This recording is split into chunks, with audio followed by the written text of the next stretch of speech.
Do you feel like you turn into a completely different person before your period, where you're arguing with your family, you're crying uncontrollably, or maybe you're having a random panic attack? If this is you, you're not crazy and you're not being too sensitive. Today, I'm going to explain exactly why your anxiety feels so uncontrollable before your period and what you can do about it. The week or two before your period can often be called PMS, premenstrual syndrome.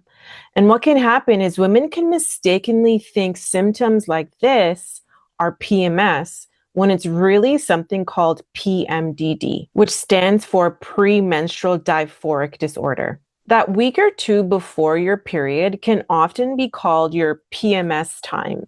And so this is when women can have different hormonal fluctuations and get symptoms like moodiness, irritability, fatigue, breast tenderness, bloating, water retention.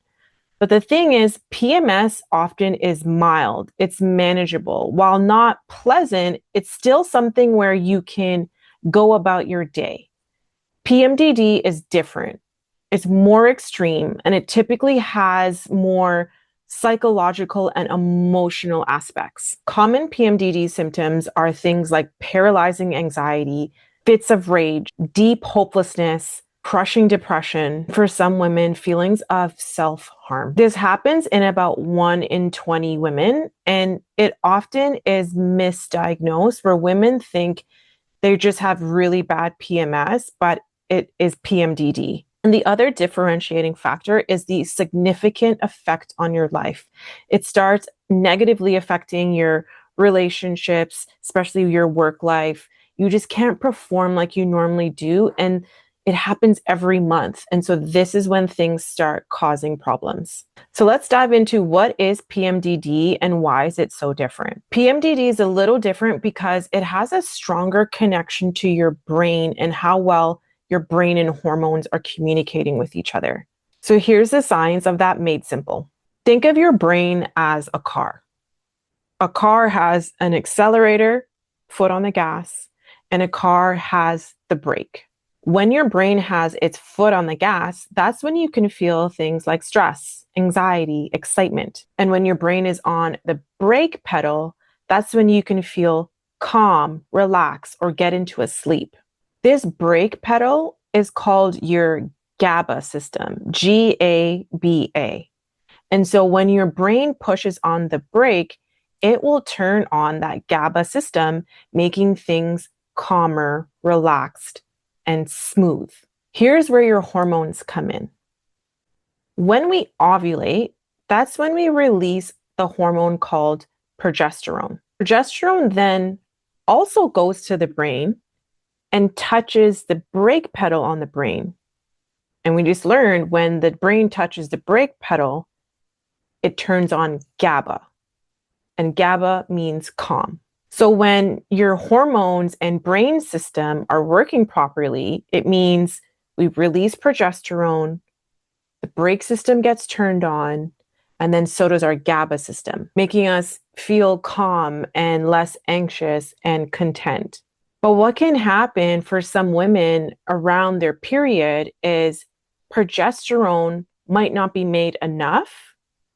So that means there's not enough to put on that brake pedal.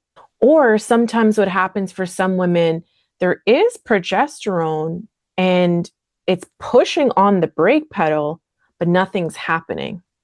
So if nothing's happening and the brake pedal's getting pushed, that means your body's still going to feel that stress, anxiety, panic, rage, because it's not turning off from that brake GABA pedal. So to summarize, women with PMDD have challenges between this progesterone and GABA system, where progesterone might be putting the signal to put it on the brake to turn on GABA, but it's not responding. Or maybe there just isn't enough progesterone to even turn on that system altogether. But there are things that you can do to optimize this system so you're not feeling these intense feelings of PMDD. And so let's walk through what those are. When women come into my practice with PMDD, I help break it down into 2 simple steps. The first one is foundations. This has to be locked in beyond everything else. This is what's going to help keep your brain's gas and brake system in a balanced way so that you're not feeling the extreme symptoms of PMDD. And that foundation has two pieces. The first one is food. There are certain foods that are going to make our symptoms with PMDD worse. So 3 things in terms of food that you want to avoid are stimulants like caffeine of any kind, including matcha, alcohol, and refined sugar. Those type of foods puts your body's foot on the gas. And if you remember, if your foot's on the gas, that is going to increase the feelings of anxiety, panic, rage. Foods that can help calm that down, meaning activate the brake system, the GABA system that will help you feel calmer, are things like protein and complex starchy carbs. Complex starchy carbs, the easiest way to think of that is something that is close to nature as possible, something that you can pick off a tree, dig up out of the ground, versus something that needs a lot of ingredients and needs to be made. If it can be grown in some form, then that will be easier. So potatoes, sweet potatoes, carrots, grains versus a bread, crackers, chips, all of those kind of things. The second foundational piece is stress. There's no way around this. So you have to start looking at ways that you can either add in walks, meditation, yoga, connecting with people that make you feel safe. Because if there's a lot of stress in your body, it's going to put foot on the gas. That means the feelings of the anxiety, panic, and rage are going to be higher. There's no ways around this part. What also falls under stress is sleep. Prioritizing sleep is going to be fundamental as well. We have to put our phones away. We have to start sleeping in dark, cool rooms, because this will help turn on that GABA system and help it work better so that when you send the signal to put the brain's brake system on, it will actually turn on. Step 2 to help with PMDD comes herbs and supplements. These are what I call the sprinkles on top. And as you could see in the triangle, the foundations need to be locked in and need to be strong in order to support this. Most people go to this first and neglect this. We have to have both together to give you that well-rounded PMDD support. So let's walk through what herbs are the most helpful for PMDD. The 2 that I'm going to mention are supported by research, and they're also traditionally used by herbalists, naturopathic doctors. The first one is Vitex. Vitex can help your body's hormone sensitivity, that progesterone hormone. Vitex can help with that. Saffron works more on your body's brain system that can help that GABA system work better.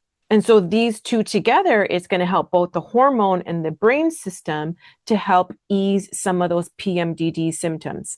We also have different nutrients that we can use. So there's also things like vitamins and minerals for PMDD. And so 3 really easy ones are magnesium, calcium, and B6. These all support both the hormonal system and that brain GABA system.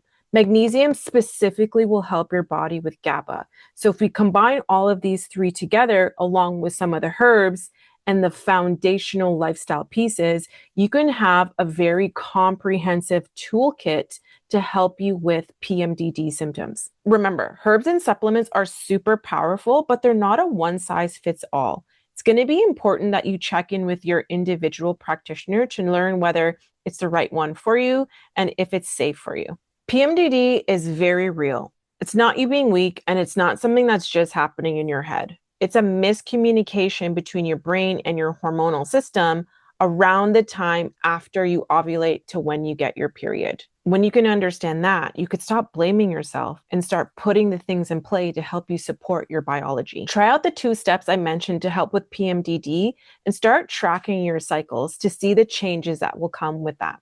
And if this explanation of PMDD helped give you clarity, let me know in the comments. Make sure you subscribe so you don't miss my next video on hormonal health.